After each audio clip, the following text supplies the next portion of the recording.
UTL solar लावणार आणि सबसिडीही मिळवून देणार।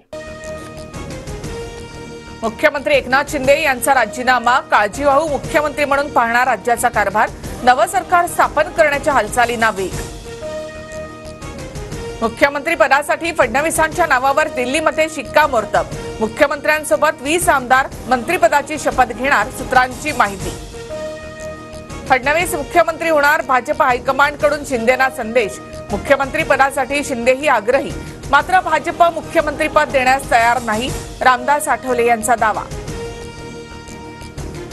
ज्यांच्या नेतृत्वाखाली निवडणूक लढली तेच मुख्यमंत्री व्हावेत, मुख्यमंत्री पदावरील प्रश्नावर शंभूराज देसाईंचं उत्तर।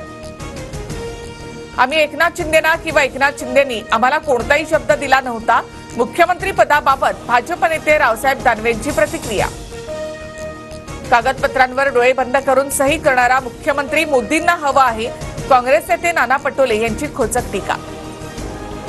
शिंदे गटाचे 7 खासदार 4 माजी खासदार मोदींना भेटणार, किमान 2 वर्ष तरी शिंदेना मुख्यमंत्रीपद मिळावं, मोदींकडे मागणी करणार, सूत्रांची माहिती। राज्याचं नेतृत्व मोदी शहा ठरवतील, भाजपकडे स्वतःचं बहुमत, त्यांना सरकार स्थापनेचा अधिकार, संजय राऊतांची प्रतिक्रिया। मोदी शहांचा निर्णय सर्वांना मान्य असेल, येत्या काही दिवसात नव्या सरकारचा शपथविधी, दीपक केसरकर यांचं वक्तव्य। भाजपचे 10, शिंदेचे 6 आणि दादांचे 4 आमदार मंत्रिपदाची शपथ घेणार, दादांचे 3 आमदार कॅबिनेट तर 1 जण राज्यमंत्री पदाची शपथ घेणार, सूत्रांची माहिती। ईव्हीएम संदर्भात आंदोलन उभारण्यावर ठाकरे गटाच्या बैठकीत चर्चा, महाविकास आघाडी ईव्हीएम विरोधामध्ये आंदोलन करणार, उद्धव ठाकरे महाविकास आघाडीच्या नेत्यांशी चर्चा करून भूमिका घेणार, सूत्रांची माहिती। शरद पवार गटाच्या बैठकीमध्ये पराभूत उमेदवारांचा ईव्हीएम वरून रोष व्यक्त, कायदेशीर लढाई लढण्यासाठी वकिलांची टीम करण्याचा निर्णय, सूत्रांची माहिती। ईव्हीएम विरोधातील याचिका सुप्रीम कोर्टाने फेटाळली, मतपत्रिकेद्वारे पुन्हा निवडणुका घेण्यास कोर्टाचा नकार, जिंकल्यावरच ईव्हीएम चांगलं वाटतं का, कोर्टाने याचिकाकर्त्यांना सुनावलं। इंडिया आघाडी ईव्हीएमच्या विरोधामध्ये मोहीम राबवणार, ईव्हीएम मोदी शहांच्या घरात ठेवा, आम्हाला मतपत्रिकेवरच मतदान हवं, काँग्रेस अध्यक्ष मल्लिकार्जुन खरगे यांची मागणी। देशातील लोकशाही संकटात ईव्हीएमचा विरोध करा, बॅलेटची मागणी करा, जितेंद्र आव्हाडांचं आवाहन।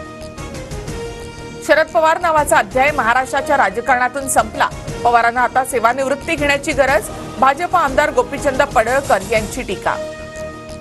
मनोज जरांगेंचा सामूहिक आमरण उपोषणाचा इशारा, सरकार स्थापनेनंतर उपोषणाची तारीख जाहीर करणार, जरांगे यांची घोषणा। राष्ट्रवादी पक्ष आणि चिन्हावर सुप्रीम कोर्टामध्ये सुनावणी, अजितदादा गटाकडून घड्याळ चिन्ह वापरून भ्रम निर्माण, पवार गटाचा आरोप। रश्मी शुक्ला पुन्हा पोलीस महासंचालकपदी, निवडणूक कालावधी संपल्यामुळे रश्मी शुक्ला पुन्हा पदावर कार्यरत। मुंबईतील 26/11च्या हल्ल्याला आज 16 वर्ष पूर्ण, मुंबई पोलीस मुख्यालयामध्ये शहीदांना मानवंदना, शिंदे, फडणवीस, अजित पवार उपस्थित। सोनं 1300 रुपयांनी तर चांदी 1200 रुपयांनी स्वस्त, सोनं 77,600 रुपये प्रति तोळा तर चांदी 90,500 रुपये प्रति किलो। मुंबई गोवा महामार्गावरील कशेडी घाटामधील बोगदा वाहतुकीसाठी तात्पुरता बंद, मुंबई गोवा वाहतूक कशेडी घाट मार्गे वळवली।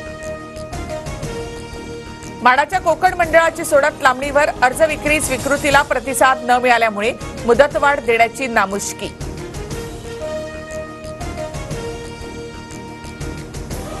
UTL सोलार लावणार आणि सबसिडीही मिळवून देणार।